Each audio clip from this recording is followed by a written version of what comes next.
Celle-là, elle se retrouve toujours un peu plus haute, quoi. Donc ça fait 13-14 cm et vraiment l'autre, elle est vraiment à 30 cm en profondeur. Ça permet d'avoir un peu un effet engrais starter, surtout. Engrais starter aussi, ouais. Bonjour les agris. Aujourd'hui je me rends à Montbiseau où Effusor organise une démonstration de strip till.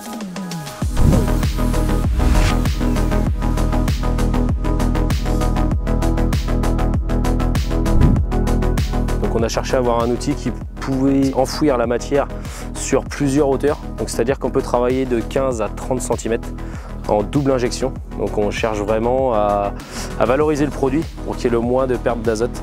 On est parti chez Agrisem, donc le Strip 4, donc qui est modulable entre 50 et 75 cm d'écartement. Le principe du strip till, c'est vraiment une dent. On a une dent qui est assez fine pour permettre d'ouvrir le moins possible la matière, de faire une fissuration, de ramener de l'air dans le sol un minimum quand même. Mais le but, c'est de ne pas bouleverser l'entre-rang. On peut être très bien en agriculture de conservation, valoriser au maximum la matière et faire attention à la vie biologique du sol. Mais c'est également aussi l'outil qui peut permettre de fissurer la totalité du sol. Aujourd'hui, on prend un agriculteur quelconque, c'est des compacteurs, herse rotative, semoir et tonalisier avant. Que là aujourd'hui, on fait en un seul passage l'épandage de lisier enfoui, donc valorisation de matière. Et en plus de ça, on vient travailler le sol à une profondeur de 30 cm. Et l'auteur qui est là, on va dire 12-13 cm quoi. Et puis l'autre qui est vraiment un peu plus vaste quoi. Le but c'est d'ouvrir vraiment uniquement sur le rang pour garder la fraîcheur entre rangs et aussi localiser la matière pour que la plante ait le moins de mal à récupérer la partie amendement.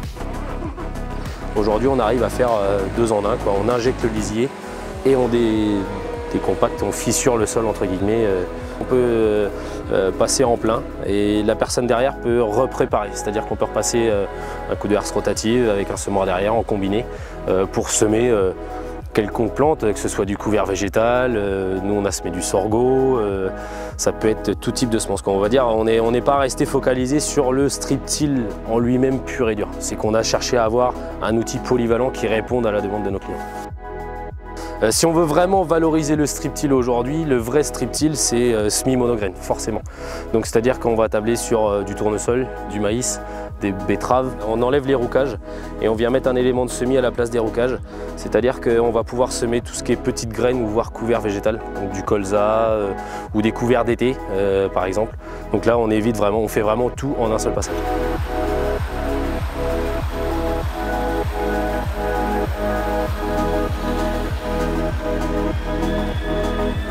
Donc ici c'est vraiment le disque qui va hacher la matière, le disque gaufré on va dire. Celui-ci sert à venir couper la matière qui est en dessous. Si par exemple on est sur des pailles ou des choses assez racinaires, voilà, ça permet de couper la matière pour éviter que la dent tire cette matière-là. Là ici on a les chasses débris, donc celui-ci permet de nettoyer vraiment le rang, d'avoir vraiment que de la terre, de chercher à nettoyer au maximum le rang, enlever la plisse, les pierres, peu importe ce qu'il peut y avoir, pour garder vraiment que du fin. Là on a la partie de la dent, donc la dent qui est modulable de 15 à 30 cm de profondeur. On a 2 hauteurs de réglage de lisier, on a une sortie de lisier qui sort environ à 12-13 cm de profondeur et on a une sortie qui est en dessous vraiment en profondeur à 30 cm, qui est vraiment juste en dessous.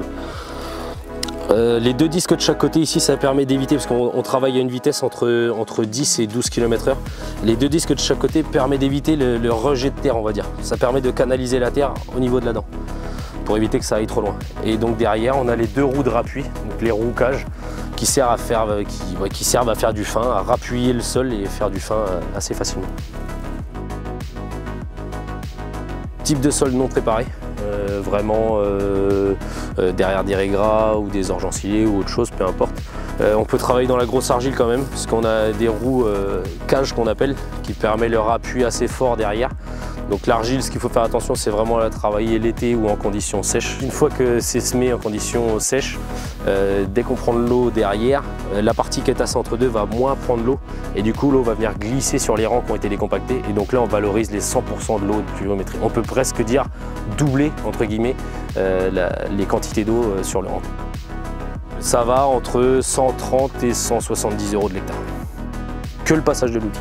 Si on compare tout, si on met tout bout à bout, si on compte le passage de la tanalisier, le passage du strip till, si on fait indépendamment, on va dire sans l'automoteur, ça revient au même, c'est ex aequo. Il y a beaucoup d'agriculteurs qui vont dire bah non, ça me coûte moins cher, et ils comptent pas leur temps, ou ils comptent que le fuel, ou ils comptent pas l'usure du tracteur.